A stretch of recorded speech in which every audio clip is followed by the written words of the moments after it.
आपल्यासोबत phone line वरून जोडल्या गेलेल्या आहेत। सुषमा अंधारेजी, सुरुवातीपासूनच फडणवीस मुंडेंच्या राजीनाम्यासाठी आग्रही होते, पण मुंडे राजीनाम्यासाठी तयार नव्हते अशी एक नवीन माहिती सूत्रांकडून कळते आणि आजच राजीनामा द्या असंही फडणवीसांनी सांगितल्याचं कळतंय।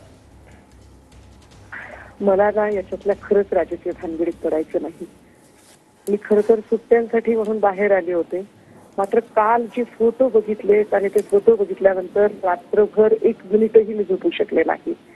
एक हजारो किलोमीटर लांब असताना जर ही माझी अवस्था असेल तर ज्या मायमाऊलीने आपलं लेकरू गमावलं त्यांची काय अवस्था असेल। आणि हे सगळं करणारी माणसं आहेत, त्याच्यावर विश्वास बसत नाही। इतक्या क्रूर पद्धतीने म्हणजे मृतदेहाच्या सोबत सुद्धा इतक्या क्रूर पद्धतीने वागणारी माणसं ही माणसं नाहीत। आणि एवढं होऊनही जर माझ्यासारखी लोक जर शांत बसत असतील तर आम्ही सुद्धा माणसं आहोत का नाही हा प्रश्न आम्हाला विचारावा लागेल। मला असं वाटतं की आत्ता या क्षणाला खरंच तो राजीनामा झाला पाहिजे, हे थांबलं पाहिजे, हे सूड नाट्य, हे क्रूर नाट्य थांबलं पाहिजे जर खरंच फडणवीसांना एक एक्झाम्पल सेट करायचं असेल। अन्यथा इथल्या महाराष्ट्रातल्या लोकांना हे मानून चालावं लागेल की पाशवी बहुमत दिल्याचे परिणाम आम्ही भोगत आहोत। हे एवढं सगळं होऊन सुद्धा तुम्हाला तुमची सत्ता प्रिय आहे, तुमची माणसं प्रिय आहेत, तुमचे डावपेच प्रिय आहेत, तुम्हाला माणसांच्या जाण्याशी काहीच तुमचं देणं घेणं नसेल तर हे भयंकर आहे। सुषमाताई, आता धनंजय मुंडे राजीनामा कधी देतात याकडे सगळ्यांचं लक्ष आहे, पण काही वेळापूर्वी धनंजय देशमुख यांनी प्रतिक्रिया देताना म्हटलं होतं की हे सगळे फोटो यापूर्वी गृह मंत्रालयाकडे होते, गृह मंत्रालयाला हे सगळं माहीत होतं, पण तरी सुद्धा राजीनामा घेण्याची नैतिकता त्यांनी दाखवली नाही।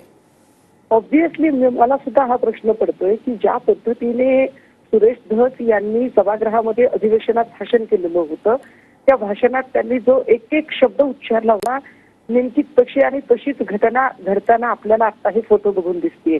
याचा स्पष्ट अर्थ असा आहे की गृहमंत्री देवेंद्र फडणवीस किंवा सुरेश धस यांच्याकडे ती सगळी माहिती होती, पुरावे होते आणि देवेंद्रजींकडे ते असताना सुद्धा आम्ही असं करू आम्ही तसं करू त्याच क्षणी त्यांनी ते का केलं नाही।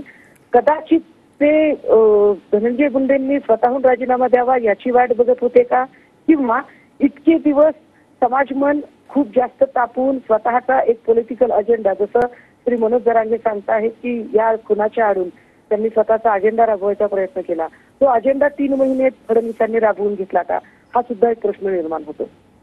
सुषमा अंधारेजी, जर मुख्यमंत्र्यांनी ठरवलं तर अर्ध्या तासात राजीनामा होऊ शकतो असं आव्हाडांचं कालचं स्टेटमेंट आहे। सरकारचे प्रमुख म्हणून हे मुख्यमंत्र्यांच्या हातात असतं हे तर आपल्या सगळ्यांना सर्वसामान्य जनतेला सुद्धा माहिती आहे।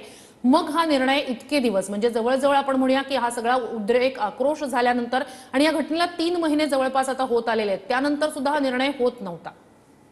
या राजीनाम्याबद्दल प्रचंड टोलवाटोलवी झाली आहे।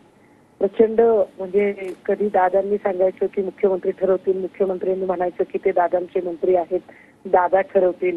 कधी दोघांनी सांगायचं की धनंजय मुंडेंनी स्वतः त्याच्या संबंधाने निर्णय घ्यावा, धनंजय मुंडेंनी सांगायचं की त्यांनी मला सांगितल्यावर मी राजीनामा देईल। हा सगळा मी मारण्यासारखं करतो तू रडण्यासारखं कर असा सगळा खेळ चालू होता। थोडक्यात काय तर हे सगळं वेळकाढूपणाचं लक्षण होतं। हा सगळा वेळकाढूपणा कितीही केला तरी सत्य लपत नाही, ते सत्य बाहेर आलं। परंतु आता जे सत्य जे अत्यंत क्रूर आणि उघड्या नागड्या पद्धतीने आलंय, इतकं ते बिभत्स राजकारण आहे की मला रात्री असं वाटून गेलं की जर याला राजकारण म्हणत असतील, सत्ता जर याच्यासाठी मिळवायची असेल तर अशी सत्ता आपल्याकडे नाही याचं समाधान आहे। हा राजीनामा कुठलंही म्हणजे राजकीय कुरघोड्या किंवा डावपेच म्हणून मी बघतच नाहीये। आपल्याला ताई एक मी आठवणीने आणि अत्यंत नम्रपणाने आणि जबाबदारीने सांगितलं पाहिजे, बीड जिल्ह्यामध्ये आणि परळीमध्ये किती आमदार आहेत ताई? आमदार संजय दौंड हे परळीचे आहेत ना, परळी तालुक्यातले आहेत। आमदार संजय दौंडची आपण एका चकार शब्दाने प्रतिक्रिया ऐकत नाही, आपण पंकजा मुंडेंची काही प्रतिक्रिया ऐकत नाही, मधुसूदन केंद्रेंची आपण प्रतिक्रिया ऐकत नाही, रत्नाकर गुप्तेची आपण प्रतिक्रिया ऐकत नाही। ही सगळी माणसं बोलत नाहीत, का बोलत नाहीत? खूप लोक म्हणतात सुषमा अंधारे बऱ्याचदा बोलताना दिसल्या नाही। काही कालचे फोटो बघितल्यावर तुमच्या लक्षात आलं असेल की दहशत काय असेल तिथे। म्हणजे मला आता एकदम असं हल्ल्यासारखं झालंय, एकदम अस्वस्थ आहे, समजत नाही की व्यक्त कसं झालं पाहिजे। परंतु ही एवढी दहशत माजवण्यासाठी जर सत्ता हवी असेल आणि ती सत्ता पुन्हा कायम ठेवायची असेल तर देवेंद्र फडणवीसांना कुणात कुठली गुंडगिरी निपटून काढायची नाहीये। देवेंद्र फडणवीसांना कुठलंही